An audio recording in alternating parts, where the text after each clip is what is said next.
The courtroom was a place of heavy silence, a sanctuary where the messy threads of human lives were brought to be untangled by the firm hand of justice. Lillian Rogers stood behind the wooden podium, her hands trembling slightly as she adjusted her papers. She was young, her face etched with the exhaustion of someone who had spent the better part of her youth navigating systems that were never quite meant to be homes. Across from her sat Jody and Robert Denniston, a couple whose faces bore the weight of disappointment and a weary kind of sadness. The clerk announced the case with a voice that echoed against the high ceilings. Case number 3054, Rogers versus Denniston. All rise for Judge Judy.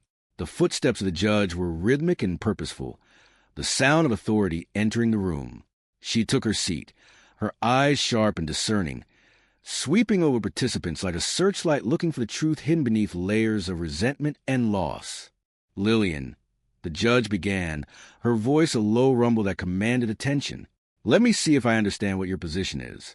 You were in foster care for a long period of time, and at some point you met the defendant's son and became involved with him.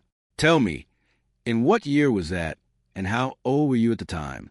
Lillian cleared her throat, finding her voice. It was June of 2019, she replied. I had just turned 18.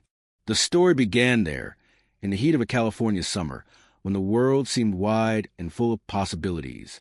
For a girl aging out of the residential foster care system, the invitation to live in the Denniston home felt like a lifeline. It was a promise of stability, a roof over her head that did not come with an expiration date. She lived there from that June until the world turned dark in October 2021. The month the fire took everything. Between those years, Lillian had tried to build a future. She was a full-time student, dedicated to the path of becoming a social worker. She wanted to help youth who, like her, had been tossed about by the waves of the state system.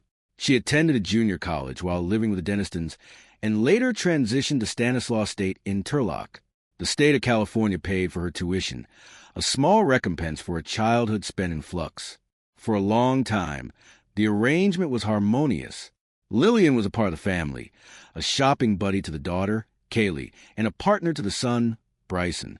In the final 3 months before she turned 21, she began receiving a housing subsidy from the state, a sum of $1,000 paid 3 times. At the request of the Dennistons, she contributed $150 a month starting in October of 2020, a nominal amount meant to cover the rising cost of gas and electricity. It was a fair deal, a way for her to learn the responsibilities of adulthood while sheltered by people who seemed to care for her. But then came the fire.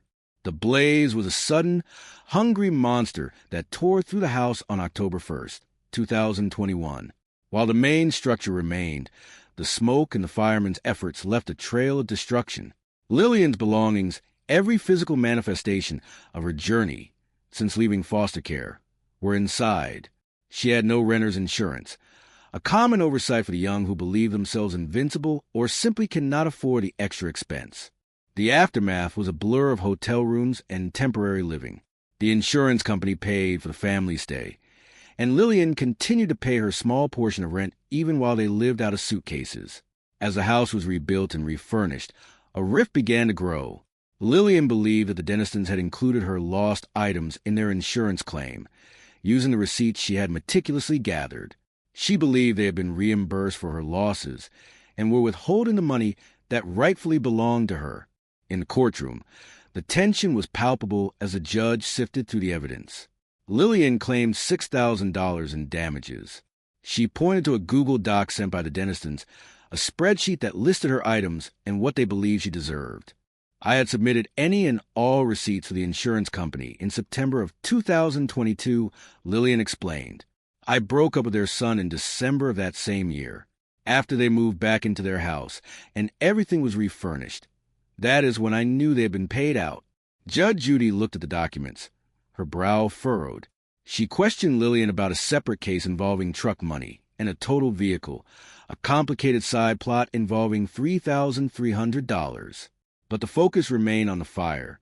The judge turned her attention to the defendants. Jody Denniston explained that she had tried to be a mediator, offering Lillian $2,803.17, an amount calculated based on the actual cash value and depreciation of the items. Lillian had refused the offer, believing she was entitled to the full replacement cost. The judge's eyes fell upon a specific line item in Lillian's claim: a body oil moisturizer for $13. She looked at the young woman with a mixture of disbelief and sternness. "You think that they're going to reimburse you for that?" The judge asked, her voice incredulous. "In June, you ordered things online and had them shipped to you, and now you want $13 for moisturizer after fire in October? It is not happening. I want you to get your act together." The room felt smaller as the judge continued to dissect the list. She pointed out that many items, like toothpaste and hand moisturizer, were consumables that would have been used up regardless of the fire. But the most glaring issue was the request for a new phone. On October 29th, weeks after the fire, Lillian had purchased an iPhone Pro Max for $1,200. She claimed her old phone had smoke damage, citing advice she believed she had received from the insurance adjusters and the fire department. "Not happening for you," the judge stated firmly. "No way. You had your phone. You used it between the time of the fire and the day you bought the new one. You had no right to buy another phone for $1,200 and expect them to pay for it." The defense brought forward Kaylee, the daughter, who testified that a social worker had visited Lillian after the fire and provided her with gift cards from the state to replace clothing and essential items. Lillian denied this, her voice small but insistent. Bryson, the ex-boyfriend, was called to the stand, but he knew nothing of the gift cards, only hearing of them when the lawsuit was filed. As the judge delved deeper, she realized that the bills had been padded. There were claims for multiple iPhones, some of which Lillian had not even purchased. The judge's skepticism grew. She understood the pain of losing everything, having experienced a fire herself, but she could not ignore the lack of evidence that the Denistons had actually received the $6,000 Lillian was demanding. "You sound like a smart girl," the judge said, her tone softening slightly but remaining firm. "You lived there for 2.5 years. You paid a nominal rent. These people took you into their home. They were your saviors. They gave you a warm place to sleep and a roof over your head." The final decision was reached with the weight of practicality. The judge awarded Lillian $2,800, the amount the Denistons had originally offered. It was a fair sum, accounting for the actual value of her lost property, without rewarding the inflated claims of the padded bills. As the court adjourned, the participants left with heavy hearts. Lillian felt a sense of relief that she had been awarded something, a small seed from which to rebuild her life. She acknowledged that the Denistons had helped her and expressed appreciation for the time she spent with them, even as she felt the sting of the perceived injustice. The Denistons left the courtroom feeling a different kind of pain.